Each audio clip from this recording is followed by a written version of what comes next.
Welcome to the Clear the Shelf podcast with Chris and Chris, the show that meets at the intersection of education and entertainment to discuss online arbitrage, retail arbitrage, wholesale, and all facets of selling on Amazon. We'll bring you news, tactics, strategies, insights, stories, and interviews to help you grow your Amazon business. And now, here are your hosts, Chris Grant and Chris Rasick. What is going on, everybody, and welcome to this week's episode of Clear the Shelf with Chris and Chris. We are back at it again. This is episode number 3, and it's a bit of a clickbaity title, I will admit.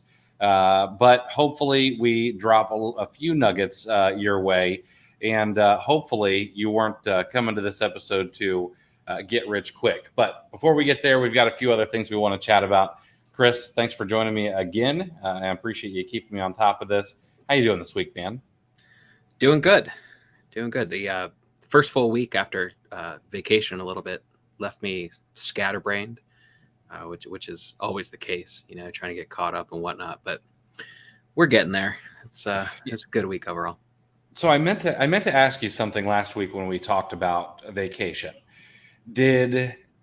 While you were on vacation, did you do a dopamine detox at all? Did you leave the phone somewhere and turn off all social media, or were you like, no, I'm not doing that? No, I even brought the laptop and said, you know what, I better source a little bit just to kind of just to keep the beast fed a little bit. It was and I contemplated a picture. I kind of had a setup of a Instagram post maybe of that my laptop by the beach, or poolside. And, I had some stupid quote in my head about doing more of what got me here, something stupid like that. But no, I did not detox. I specifically went down there saying, I want to source X number of dollars while I'm there. Okay. So I'm thinking, I listened to, I can't remember who it was. I think it may have been Andrew Wilkinson. He's a Canadian fella who he runs like 9 or 10 different businesses. It's insane.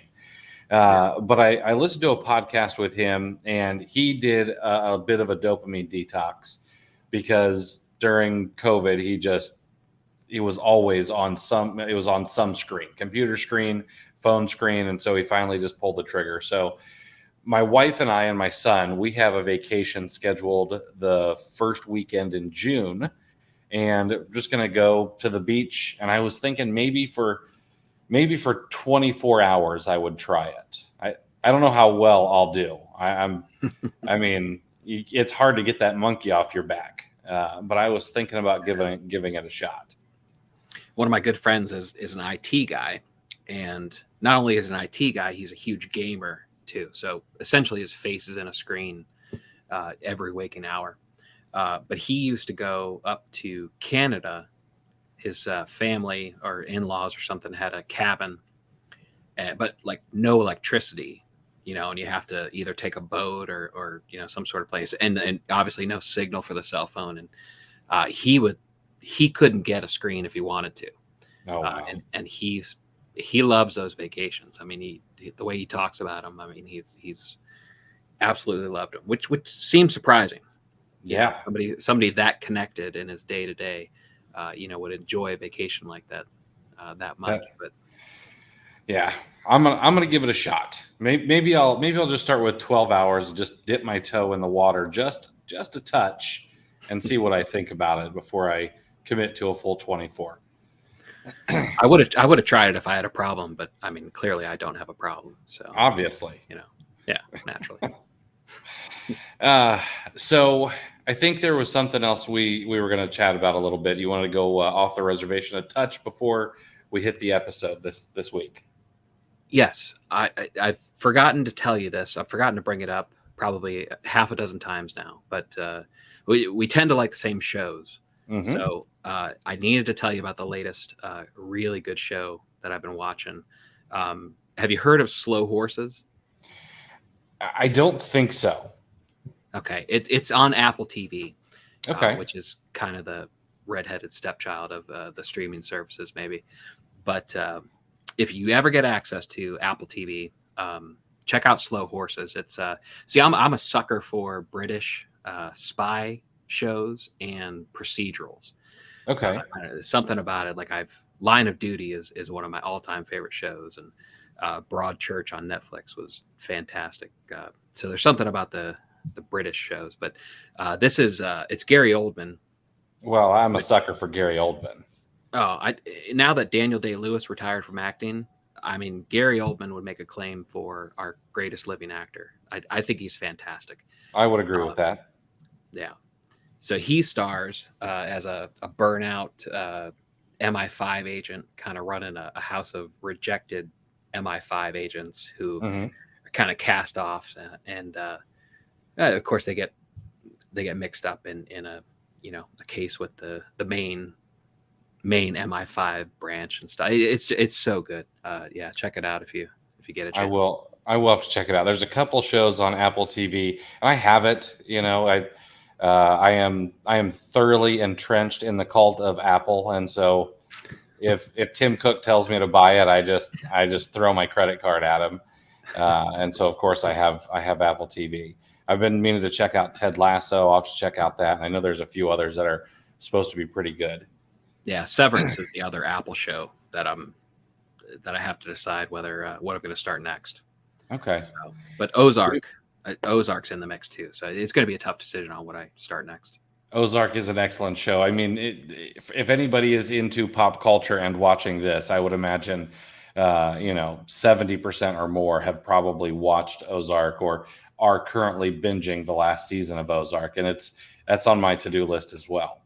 Because Jason Bateman he's a national treasure in my opinion. He is. It's an odd career path that he took, but he does surprisingly well. He does an excellent job on that show, which honestly surprised me. Yeah, me too. Because it's while he does still have that dry wit he's known for.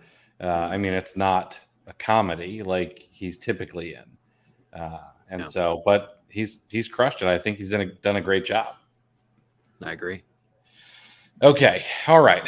Enough chit chat. Let's get into what we're going to talk about tonight. And this topic, it came from a couple of things. Number one, my Facebook timeline and heck, even my Instagram DMs now, every time I check it, it's, dear sir, we'll take over your Amazon account for you, or, some form of message like that.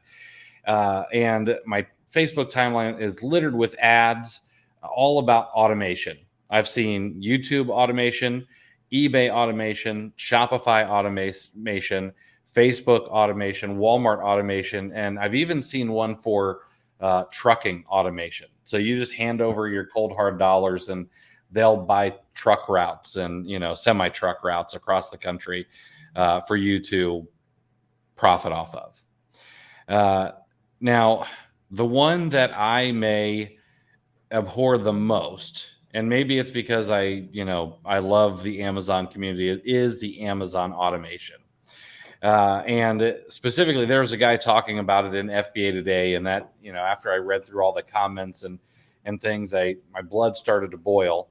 And I know that there's probably going to be some hate comments for this podcast, but this is totally a hill I'm willing to die on. Amazon automation is complete bullshit. And we're going to talk about why tonight. And then, of course, we're going to talk about some things that you should do instead that will not get you your account nuked eventually. All right. So if we get a TikTok page, that little snippet needs to be our first TikTok. Okay. Promise? Amazon automation is bullshit. Yeah. Well, I mean, you said it with some real punch. I mean, that was a good snippet. Yeah. I will use that one. I'll make sure to cut that out, and we can both put it on Instagram, which by the way, just a little plug, we've now both got our Instagrams below the videos. So make sure to go down there, check them out, and give us both a follow on Instagram. I need the clout over there on IG. I did a podcast not too long ago with some Instagram Amazon guys, and when I realized how old they were, compared to how old I am, I felt really out of touch. Yeah, I need to try to give me enough follows so I can have at least 1/1000th the amount of followers that my son has on Instagram. So that would be a small win there. So, Absolutely. but Chris, so you're essentially saying this episode is going to be about how the ads that the people that watch us on YouTube have to wait to skip. Those ads are bullshit, right? We're going to talk about that. Yes, we are. I don't want to, I always like to say 99% because there is going to be that diamond in the rough where, maybe it's a legit business opportunity. I do get defensive when someone's like, "Oh, you're a guru and you don't, you can't do anything, or what you teach is garbage." And I do take offense to that because I do try to be legit and upfront and honest and everything. But yeah, 99% of those ads are just total BS, and it is starting to get under my skin a little bit. And we'll talk about why here in a moment. But yeah. So it's all those ads that start with, is there a bigger turnoff than what if I told you you could make, and then whatever it is, like no, that's the longest 5 seconds ever waiting for that skip ad to light up. I was like, what if I told you you had a punchable face that I would never give money to? How about that? I wish there was some sort of response. I mean, I don't understand how they get away with it with the FTC. Or maybe the FTC just doesn't really do that good of a job, or they're following the letter of the law. I don't know. I've never run those kinds of ads. So, but I know for anybody who's still listening, I know one of the things that people are going to ask is, well, Chris, what is Amazon automation? This thing that you hate so much? Well, that's a great question. I would love to tell you. And now I should really preface this by saying that I've never tried it, but I've never tried cyanide either. And I know I don't care for that stuff. In my opinion, Amazon automation is cyanide for your Amazon account. But the unfortunate thing, with the Amazon automation is that the cyanide is on a time release and you never know when it's going to hit. So in 99% of the cases, at least the ones that I've looked at, and I went down a deep rabbit hole over the past couple of days, these Amazon automation agencies charge you a really steep setup fee. And what really kind of pissed me off is that one guy who had obviously watched some of these videos or maybe even taken a call with one of these agencies was like, "Hey, I am thinking about getting a loan to get into this business." And so I started looking around, and they're $10,000 or $20,000. I've seen one for $30,000 just to get it set up. All right. And I would love to be like, "Oh, like, listen, if someone came to me and was like, hey, listen, if you've got $30,000 and I can absolutely set up a business for you, and I could see what was going on and why it was worth the 30,000, like, I don't know, buying a Chick-fil-A franchise, which is actually only 10 grand. I could see that. Yeah, absolutely. I mean, you then are, basically married to Chick-fil-A for the rest of your life, and you get the secret whatever Chick-fil-A handshake and all of that, and you can't like own any other businesses, but it's only 10 grand. But these agencies are taking, up to $30,000, and essentially all it is them getting access to your Amazon account. They're not doing anything special. They might guide you into how to set up an LLC, how to set up some business credit cards so that you can pay for all of this, or how to get a business loan. There are those kinds of things that they might do for you, but that's just so that they can get paid up front. And then what's going to happen is after you give them access, they're going to say, "Okay, you can wash your hands of this. You can go away, and you just take the checks when you get them." But they're going to use your account, and they're going to drop ship from places, and they'll call it wholesale automation or whatever, but they're going to drop ship from places like Sam's Club, Walmart, Costco, maybe some other places, Webstaurant store, some of these places that don't mind some larger quantities of sales or purchases, and they're going to drop ship to a customer that buys from your store.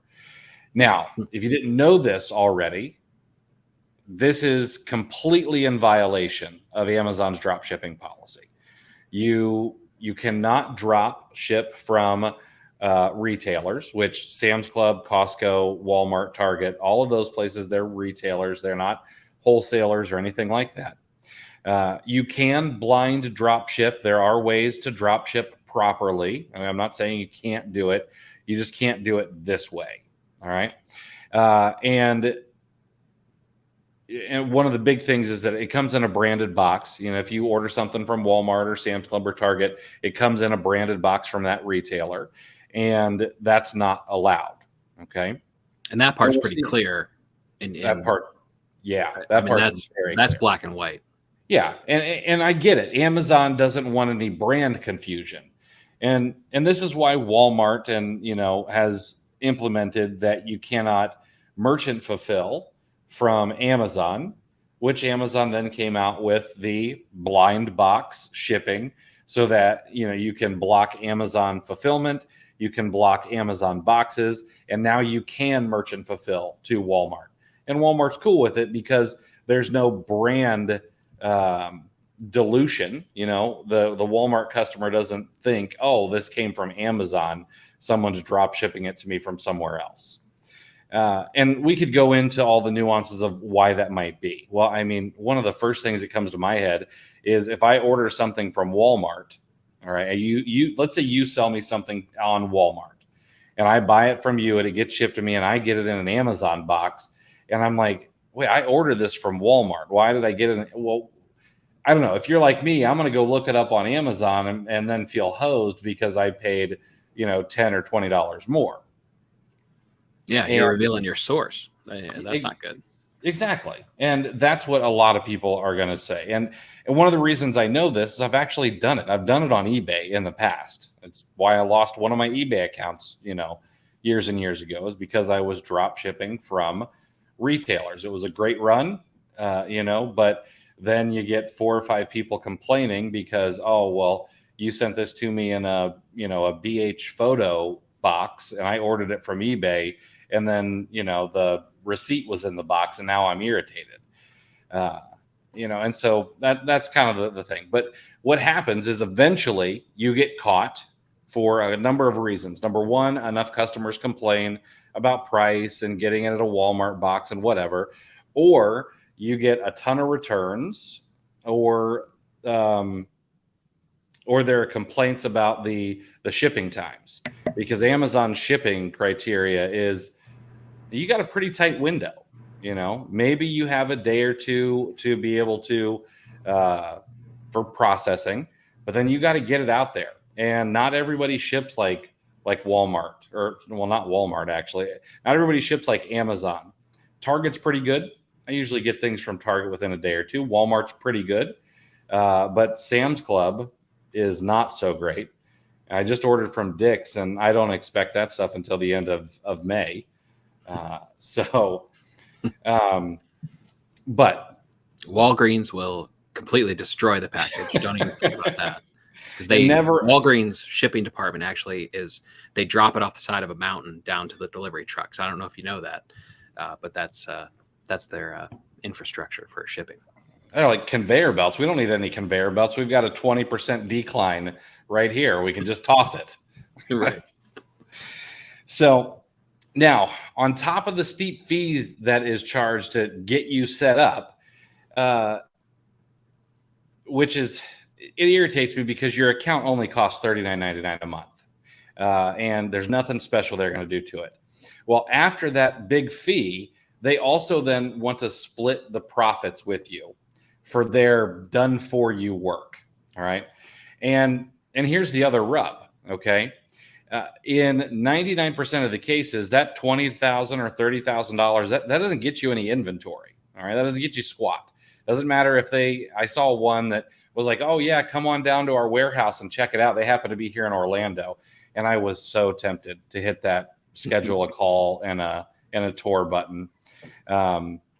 In person, I'm kind of a cuddly teddy bear, though, and I don't call people out publicly, unless I've got the safety of a screen in front of me.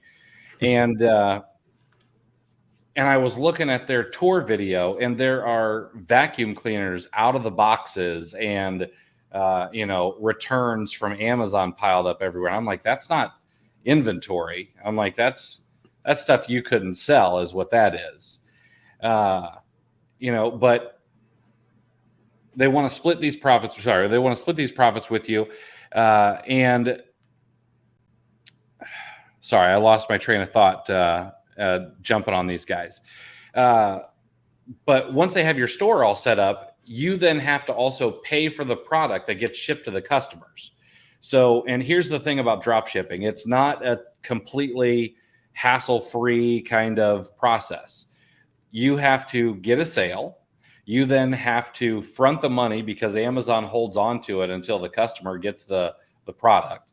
So you front the money to buy it from the retailer, have them ship it to the customer. And then once that tracking number hits, then Amazon will release the funds. All right. And if you have a new account, well, guess what? They're probably going to also hold on to it for a little extra time just to make sure there's no issues, because you don't have that trust built up with Amazon quite yet. All right. And then you have to split that with the people who are doing the done for you model. And this all sounds great so far, but here's the problem. What happens when Amazon catches on and you do get your account nuked and they've got $5,000 or $20,000 or $50,000 in money that they're going to hold on to until you can prove to them that you weren't drop shipping, which you absolutely can't do.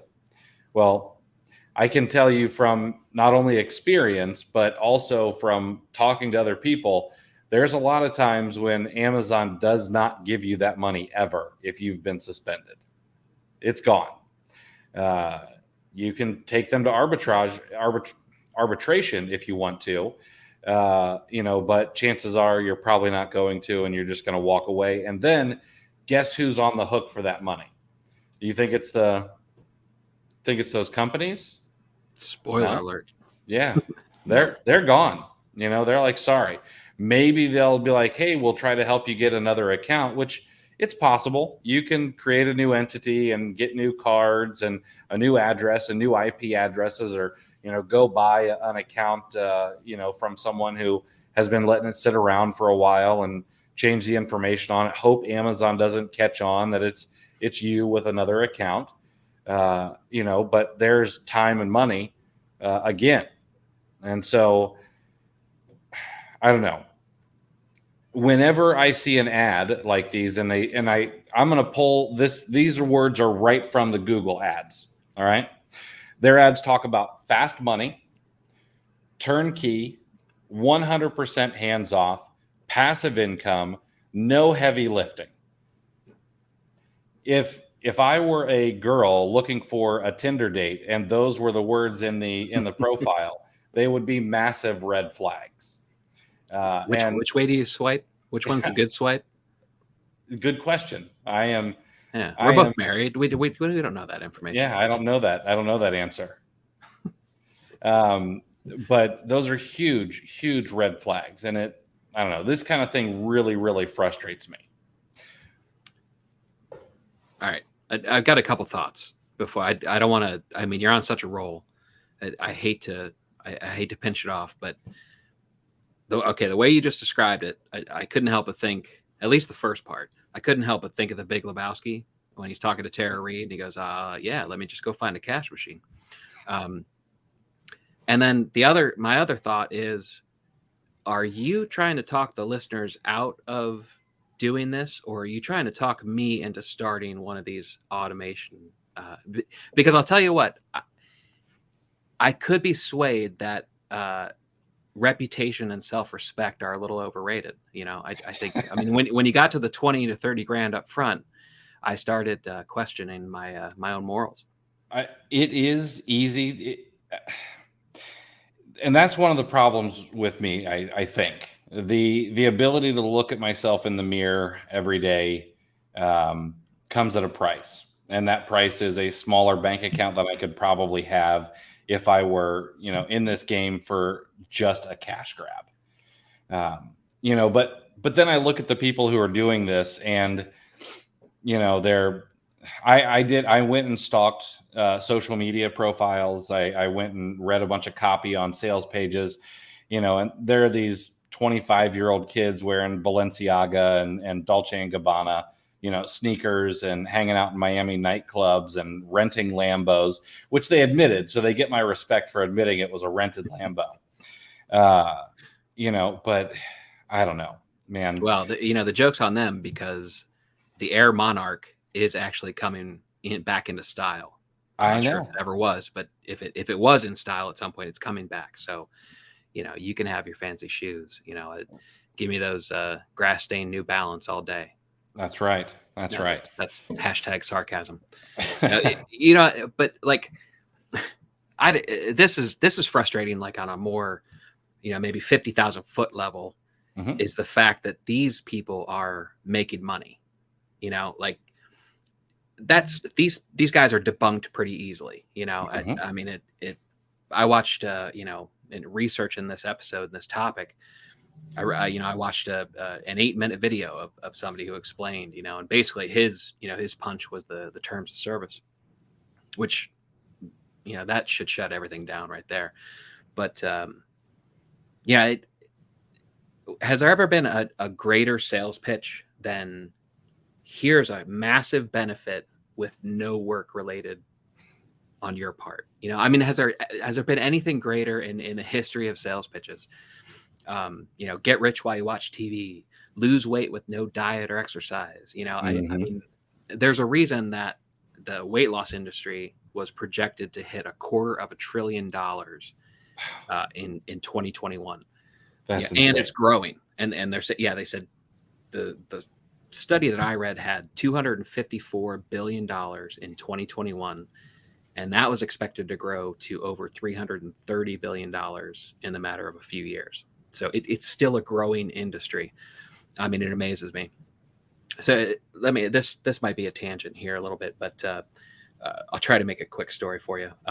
When I worked my office job, there always seemed to be some sort of weight loss contest, or some group effort to shed some pounds going on, which makes sense. It's all, we're all sitting at a desk, and we're all desk jockeys, and the sedentary nature of the work will and all the snacks that people just always bring in, it's gonna pack some always donuts in the break room.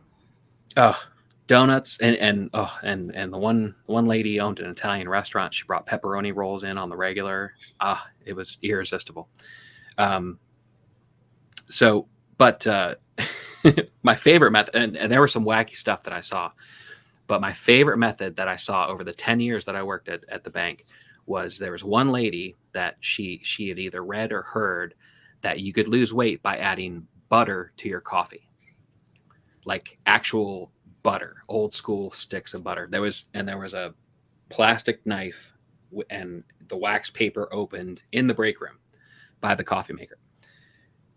So I don't know if it, maybe the diuretic properties of that combination, that might make a smaller number on the scale. But I think it's safe to say that is not long-term nor healthy. So, but, and there's really only two diet fads that truly work. And those two are a health scare or a divorce. Oh, those are good ones. I gotta cut in for a second. Have you seen the ads for the guy who, that's his niche? It is, he trains women who are recently divorced and want to get a revenge body. He's a real guy. He's got Fabio hair. I've seen a few of his videos. That's great. Yeah. He's replaced. I mean, just do it the old fashioned way. Do it with, absolute vodka, just with a little bit of ice. But no, those are the two. I don't suggest seeking either one of those methods out. Maybe you could give this Fabio guy a try, maybe, but the other two certainly are recommended. So anyway, so I have an on again, off again relationship with about 30 or 40 pounds, mostly on. However, so usually there's a cycle that I go through, and when the time comes that I get the phone call from my doctor with the results of my blood work, and she essentially tells me that I have syrup running through my veins. And then she throws around pre-diabetic and diabetic and words like that. That genuinely spooks me, and that's it's genuine. So I end up changing my diet. I started exercising more. It scares me straight. So the first time I got that call, one of those calls, I ended up dropping 45 pounds over the course of like 6 months, right? And it was mostly diet. Like I did very little exercise.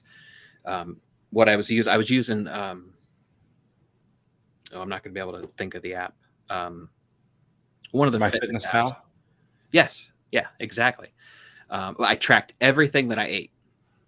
Right. And then she mentioned diabetes. So I looked up, or as Wilford Brimley says, diabetes. So I looked up those numbers and kind of, got a guide of what my carbs should be, and different numbers. So I just plugged that in, and I logged everything, and eventually, the incentive was to not go over, whatever the calories was that told me that I should stay under. So, but and I obviously I cut way down on sugar and carbs. That was the main thing. So eventually, on the path to losing 45 pounds, I ended up running into the butter coffee lady in the break room. And of course she gave me a compliment because it was noticeable, obviously. And she said, "Oh, you look great. What's your secret?" So naturally I told her, I said, well, I said I started eating 10 sticks of butter a day. I said, but the key is don't put them in your coffee. That's the mistake you're making. You got to eat them like a candy bar. So once she finished cussing me out, calling me a smartass or whatnot, I told her, I said, the secret, my secret, is simply operating on a caloric deficit. Mm-hmm. That's it. I said that, there's no pill, there's no method, there's no secret. It's simply burning more calories than you take in, and I joked about divorce and health scares being the only fads that work, but it's the fear that kind of forces the change, for me at least. Not everybody. Like if you're one of those people that are just self-motivated, and you'll set up an alarm to go running at 5 a.m. because you just want to look better naked. God love you, but I need the fear of God put in me, to really, because I've been talking about it for months prior to that, about, oh, I should go to the gym and whatnot, all sorts of things. But the spark, like we talked about last week, just get going. There were enough mental obstacles, and I'll get to it later, and all that sort of stuff kept me from it. So, but truly, there's no free lunch, anything. And especially the key things are, if it doesn't require work, if it doesn't require diet and exercise, if we're talking about weight loss, if it doesn't require work with a wealth building scheme, or they say it's quick, chances are that, that it's a scam. Mm-hmm. Yeah. I'm reminded of a little bit of what we talked about last week, and more people need to start thinking about decades and not days. Whether it's weight loss or work or building out a business, you've got to be in it for the long haul. You're not going to lose 45 pounds in a month like the magazines at the checkout say. You're going to lose 45 pounds in 6 months, and then the real hard part is keeping it off for the other 6 months. And absolutely. And the same in a business. It takes work. And so I want to talk about a few reasons why you should not use Amazon automation. And we've covered them a little bit, but I want to hit the highlights for you in case you've hit the scroll button on the podcast app a few times to see where we're going with this. But here's one of the things. Number one, they're unreasonably expensive to get started. If if you needed $20,000 or $30,000 to get started on Amazon, there's a whole heck of a lot of people who would have never been able to do it, and that's unfortunate. I think this opportunity is too great, for someone who doesn't necessarily want to build their own retail empire or a service business or something like that to only have people who have $20,000-$30,000 to get started. Right out of the gate, you're breaking Amazon terms of service. I don't care how they color it, what kind of spin they put on it, telling you it's a horse of a different color or whatever. You're breaking terms of service. There's no way. And I was trying to think about this.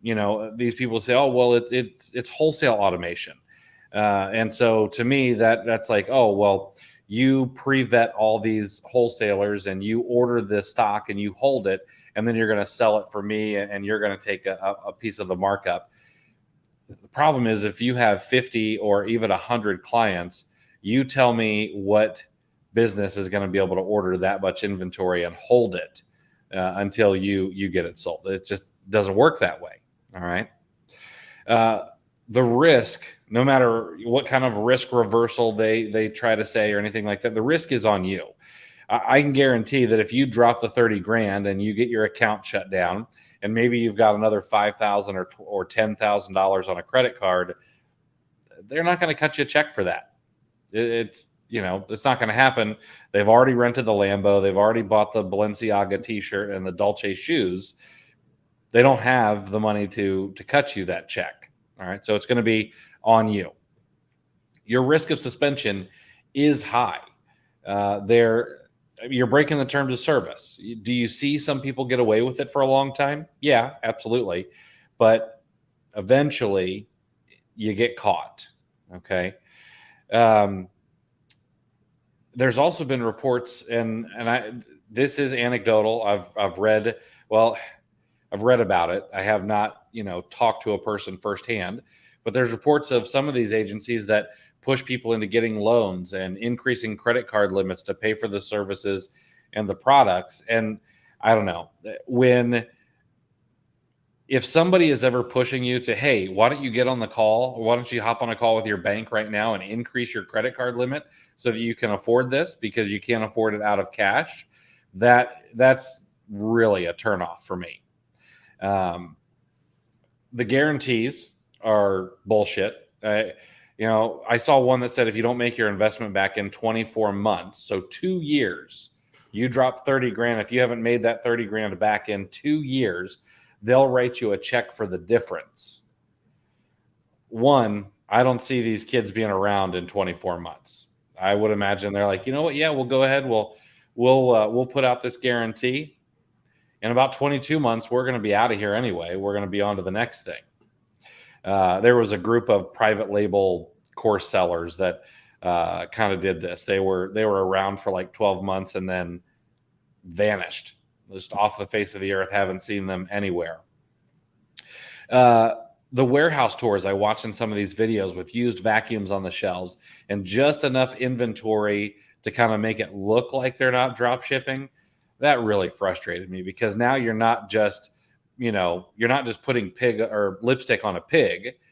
You're now just straight up kind of lying, And then the other question that I had is, if you can absolutely crush at this, why are you telling anybody? Why are you taking $30,000 up front when you could go to friends and family and angel investors and, money is not hard to get. Okay. It's just, I know people like to say it, money is hard to come by, but if you've got an incredible idea and you can actually turn a profit, unlike, these tech unicorns out in Silicon Valley, people are going to line up to throw money at you because they want a taste of the action, which I guess is probably why this works. They show these numbers from other people, and then people who do have some money are willing to risk a little bit of money and say, hey, let me throw some money at you so I can get a taste of the action. There are a whole lot of people, it's becoming more accepted to play lottery tickets. And not literally lottery tickets, but like the crypto and the NFTs There are a lot of people, and like you said, the investors, who just kind of throw some money at something, and they're hoping to 100x their money, down the road at some point in time. It's kind of an accepted a practice almost. You hear a lot about it. Yeah, absolutely. Now, of course, because we are an education focused podcast, we of course have to tell you what you should do instead. If you ever, hopefully you come across this podcast, this video on YouTube before you ever get taken down by an Amazon automation agency. But here are the 3 things that you should probably do instead. And there's actually 4. We're going to combine 2 of them to make it into 3. But arbitrage, we're going to start off with that one because that's kind of our bread and butter. Online arbitrage, retail arbitrage. I actually want to ask you this question.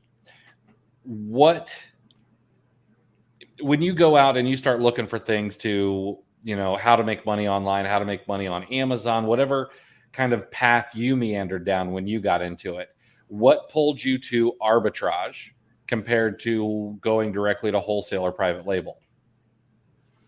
Probably the main thing would be the lower amount of money. The entry level as far as cash outlay is much lower. And we talked about it last week. You could start with 0 if you wanted to. Yeah. Depending on whether if you wanted to flip some stuff that you had in your house already. Like I did, and it was an old cell phone and on Facebook Marketplace, and then I flipped some stuff on eBay, and all of it. The goal was to build up, enough resources to then start purchasing through retail stuff and online arbitrage, to move into the Amazon realm. So yeah. So as far as from the money perspective, the cost of entry can be as low as you want it to be. Mm-hmm. Plus the concept, I love, I love being able to find, being able to leverage, discounts and whether it be coupon codes and sales and BOGOs and whatnot, and chip away at that, the cost of goods, while the whole time their products, that same product is still selling for the full price on Amazon. I loved it. Something attracted me to that, just the arbitrage itself, the actual practice of it. I was very curious about it. Yeah, absolutely. And so here's why I like arbitrage, whether it's retail or online arbitrage, but there's a much lower barrier to entry, which means there's going to be a little bit more, competition. However, this business, like any business, the failure rate is pretty high. So if you can stick around and think decades, not days, you can actually kind of come out ahead long term, in my opinion. All right. There's always going to be new competition, but they fizzle out. That's just the nature of business. Any business, you got an 80 to 90% failure rate. Just happens. But that lower barrier to entry, I think, is fantastic. You get to take a series of small bets. I think I know we've talked about this. There's no other business that I'm really aware of where you got to pay Amazon the $39.99. That's non-negotiable. Or heck, you can have a free account if you want to. Just pay them an extra 99 cents for every order. But where else can you go and say, hey, you know what? I'm going to throw down a $5 bill and I'm going to see if this works. I'm going to sell one thing. Well, heck, if you go to, like I said, you go to a Dollar Tree, you get 5 things for that, or I guess 3.5, depending on their prices now. But, you can take these series of small bets. With arbitrage, there is the ability to scale. In both retail and online arbitrage. I know we've talked about Dan, who, I want to say he's going to do 8 figures in sales. I should probably just ask him, and I know another guy who is going to be hitting 8 figures in sales. Can't remember what state he's in. His name is John. There are a couple of guys here in Florida who hit 8 figures in sale. They did like 12 or $15 million in retail arbitrage sales on Amazon before they were 25 or 26. Like these kids started right out of college. So there is an ability to scale. It may take you a lot longer than what you like. And there are easy ways to learn. You do have the ability to outsource, maybe not right out front, but eventually. You can hire a team for doing retail arbitrage. You can hire virtual assistants for online arbitrage. You can bring in preppers. You can use prep centers. There are ways to make sure that you're not a bottleneck in the business. You don't have to do everything on your own. And you can automate quite a bit of arbitrage. Repricing. We could go down the list of all the things that you can automate. The other thing that you can do is you can do wholesale. And it is a little bit more difficult to do depending on what sort of wholesale you want to do. There's kind of two kinds. One is reaching out to distributors, and two would be kind of like brand management. And brand management is what I have some friends who do that, and they do very well at it. But it's a lot more of a difficult animal to tackle. So we'll talk about reaching out to distributors. That is a great way if you want to kind of take some medium-sized bets. And one of the myths that are out there is, oh, well, you got to have a few $1,000s to get started in wholesale, and that's just completely untrue. There are a lot of places that'll have a minimum order quantity of $250. It's more than you have to pay out with arbitrage, but it comes from a distributor rather than the local Target or Walmart. Wholesale is fairly easy to scale. Takes some work, going. Number one, it's a relationship business. You got to be able to dial for dollars, do email follow-ups, glad hand a few people, maybe go to some trade shows. So it takes a little bit more work, but you can scale it up pretty easily. You just get another distributor and go through their list of how many ever SKUs they might have and pick out the profitable ones and sell them.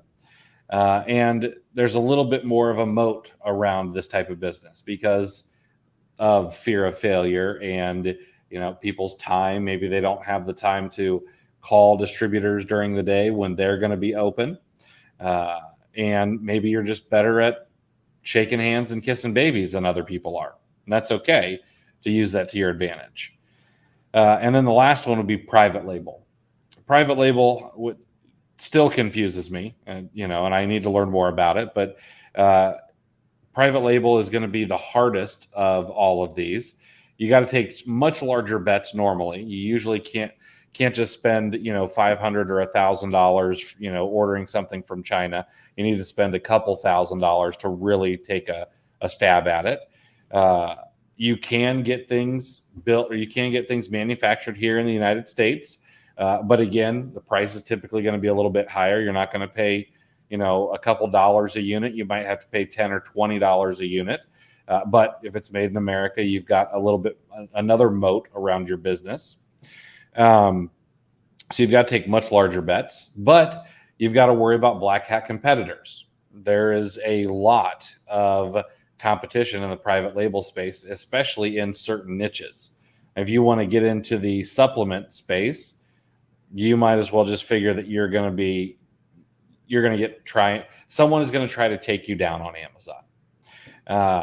And then private label, you can scale, but you better be good at bringing new SKUs to Amazon. You better be good at marketing or influencer marketing or PPC ads or something, because it's not the landscape where you could just throw up a product page on Amazon and you're automatically getting eyeballs. It's just not like that anymore. But private label also offers a little bit of a larger moat because it's more difficult. There's higher capital requirements. There's a different skill set. You can't just read a Keepograph and say, okay, I'm going to knock this product off. You've got to say, well, what can I do to make it better? And how can I make sure that everything is optimized and I'm going to get eyeballs and so on. All right. So those are the three things that you should do instead. If you want to go the private label route, fine. Wholesale, arbitrage are great ways to get your feet wet. It's not going to be a hands-off business, okay, which there is no such thing. There's no such thing as a hands-off business. unless you're an investor in something. It's just not going to happen. But then you have no control. So yeah, make sure, just stay away from Amazon automation. For everything good and holy, just don't fall for these guys' sales tactics. Yeah, and then you kind of walked it up the ladder. The order that you went kind of went small, medium to large as far as the bets that you make. But it might be worth mentioning that there are larger bets that you can make in arbitrage as well. How many sellers have we talked to that build relationships with store managers? Whether it be at Walmart or whether it be a discount store to where or Kohl's. I've heard that as well. You get friendly and you build a relationship. Bring donuts to for the crew and whatnot, and sugar and carbs. We're back to it. That's right. We've come full circle. But you build a relationship in retail stores, and you could start making larger bets, safe, pretty safe bets. If you've got the blessing of the store manager. So, you're not limited to small bets only with arbitrage and only small to medium bets with wholesale. You can scale those up too and do pretty well.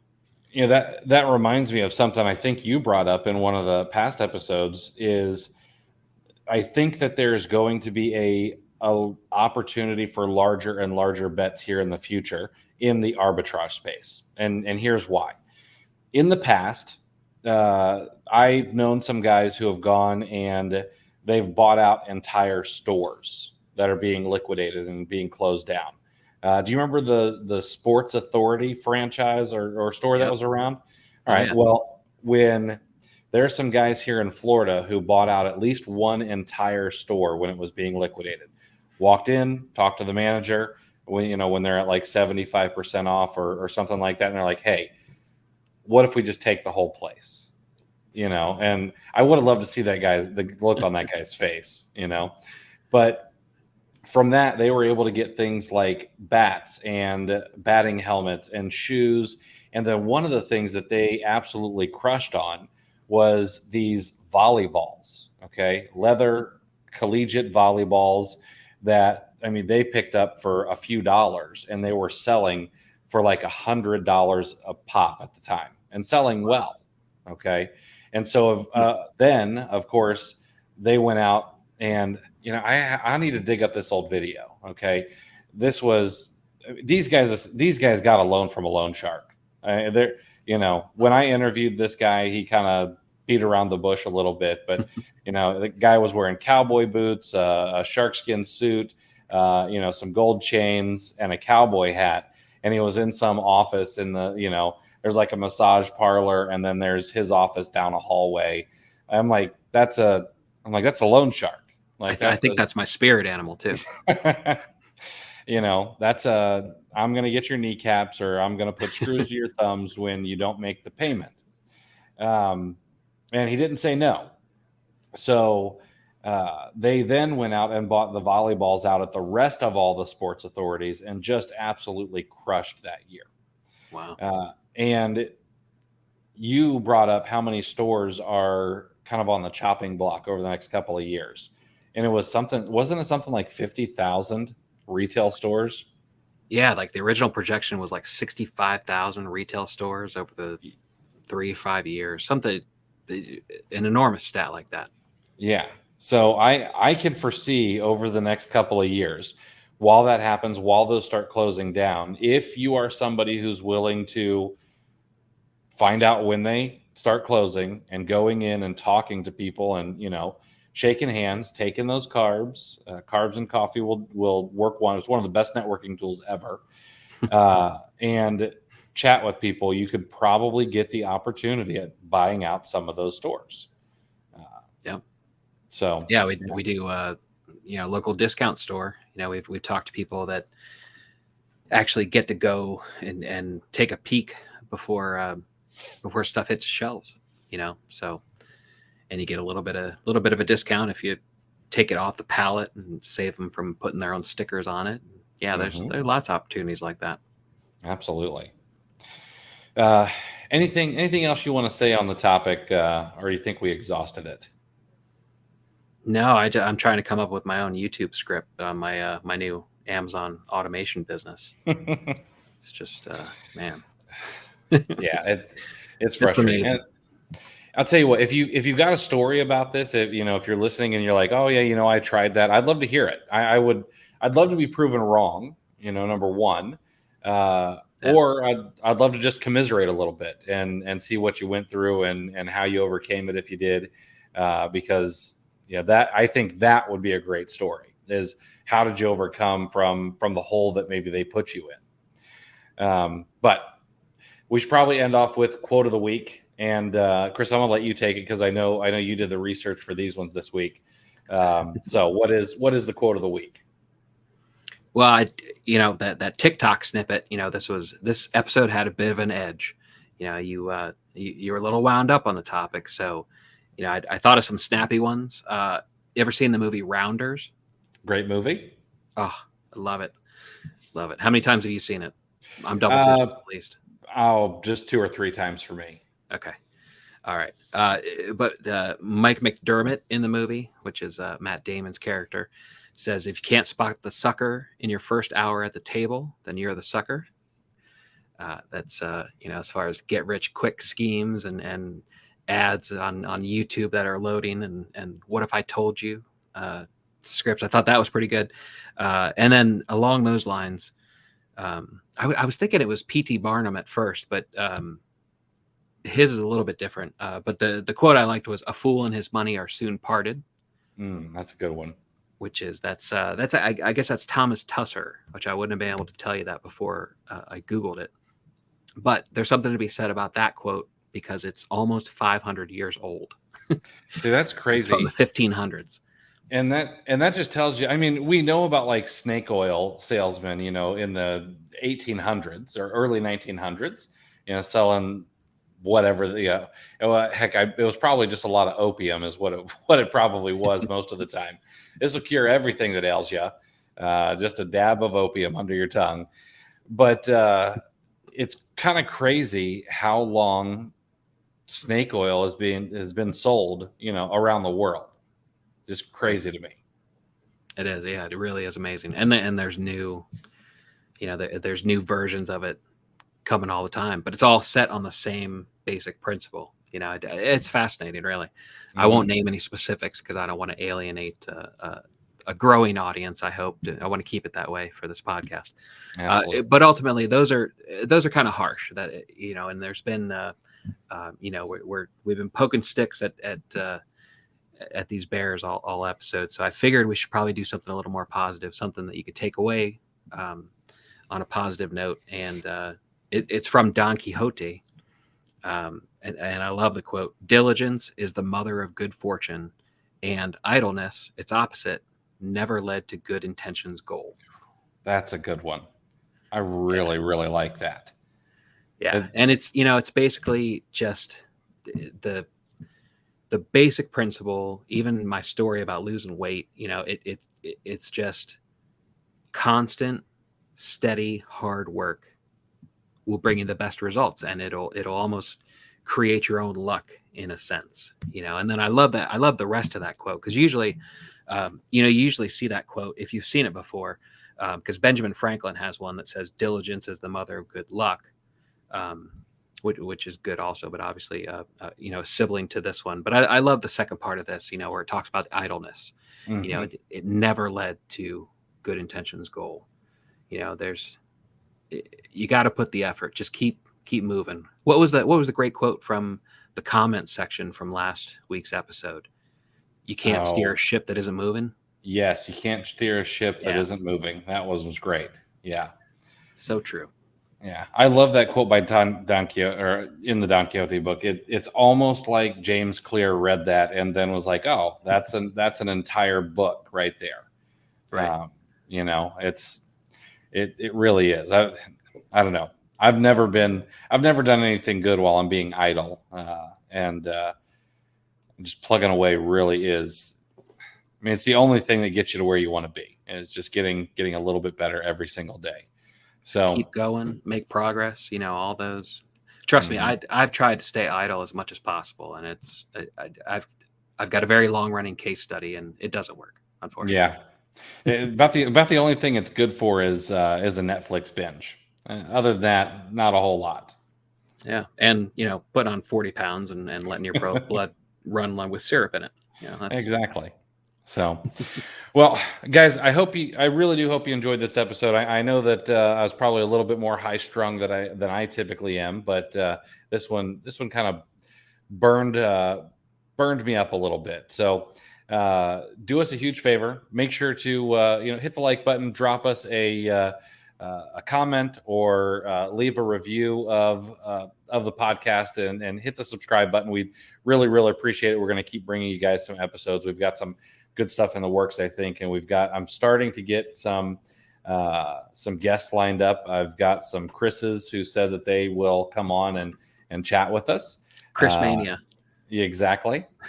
So it's going to be a good thing. And I do wish we had kind of a producer to give us a grade at the end of every show, like one of our other favorite podcasts. But maybe one of these other episodes will let a guest do that. So, Chris, I appreciate you being here, man.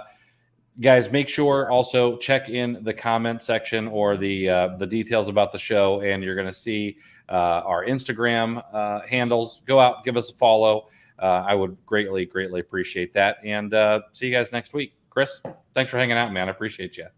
Good to see you, Chris. I'll see you next week. Thanks for listening to Clear the Shelf with Chris and Chris. If you enjoyed this episode, please take a screenshot on your phone and share to Facebook, Instagram, or your favorite FBA group. And be sure to tag me and let me know why you liked it and what you'd like to hear more from us in the future. Also, I'd like to give you some free gifts for listening. Head over to rabbittrailchallenge.com and repricerchallenge.com for some free courses to further your business. Thanks for listening.